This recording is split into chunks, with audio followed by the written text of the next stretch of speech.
So, over the last year or so, I've been reading through discussions, checking user feedback, looking at transaction reports, and the issues are often very similar. One person is dealing with a delayed transfer, somebody else runs into problems during a swap, then there are bridge failures, wallet synchronization issues, withdrawal delays during periods of high network activity, and after seeing enough examples, I started paying less attention to the individual platforms and more attention to the underlying causes. Because whether it's a wallet, exchange, or DeFi protocol, a lot of the friction eventually comes down to network limitations, transaction costs, and the way different blockchains interact with each other.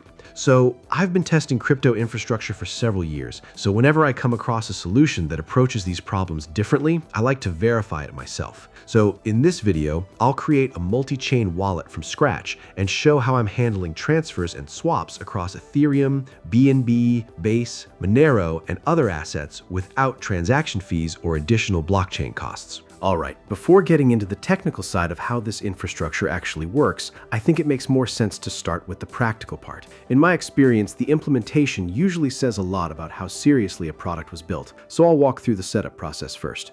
On the main page, I click Create Wallet, and then create a password for future authorization. It's worth taking a minute here and using something reasonably strong, because this password is the first layer protecting access to the wallet on this device. Once that's done, I click Continue.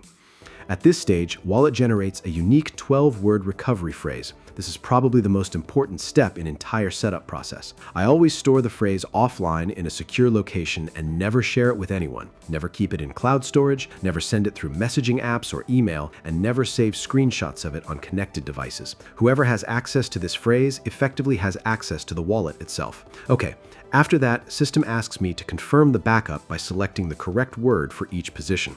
This is simply a verification step to make sure the recovery phrase was actually saved correctly.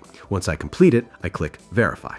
A few seconds later, Wallet finishes processing the initialization, and that's it. The wallet is fully created and ready to use. The entire setup takes only a couple of minutes, and there really isn't anything complicated about it. Alright, so now I'll show how this wallet works in practice. I've been using this wallet as part of my regular testing workflow for a little over a month now, so I'll use it for demonstration. I'm going to send a few tokens over to my MetaMask wallet. First, I copy destination address that I'm going to use for the transfer. After that, I come back to the wallet and press Send. Next, I select the network associated with receiving address. I always double check this part because network selection is one of the easiest places to make a mistake during a transfer. Once that's set, I paste destination address, enter the amount I want to send, and move to the confirmation screen. So now before confirming anything, I usually take a second to verify the details one more time. I check the destination address, confirm the amount, and review the transaction information. And as shown here, the gas fee is displayed at 0, so there are no additional transaction costs associated with this transfer. Okay, everything looks correct, so I click Confirm. All right, transaction has been submitted, and now it's just a matter of waiting for the network to process it. And there it is. Tokens have arrived in my MetaMask wallet. The transfer completed successfully, assets were delivered to the correct address, and the entire process was completed without transaction fees, gas charges, or any additional costs. From a usability standpoint, it's straightforward, transfers completed quickly, and the entire process can be done without going through a KYC procedure.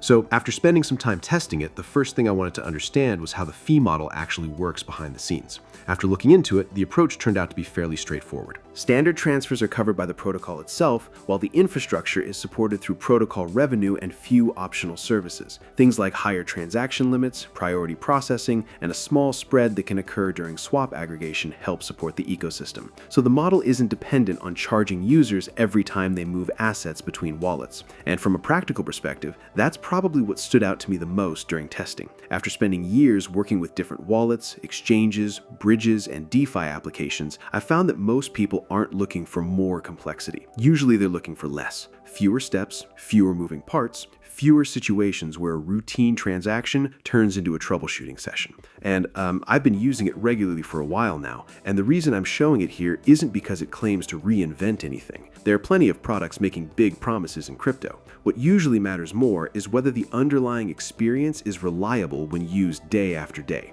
So far, that's been my experience with it. The wallet is simple to set up, straightforward to use, supports multiple networks, and removes a lot of the friction that tends to accumulate during normal crypto activity. And in practice, that's often more valuable than adding another list of features that most people will never actually use.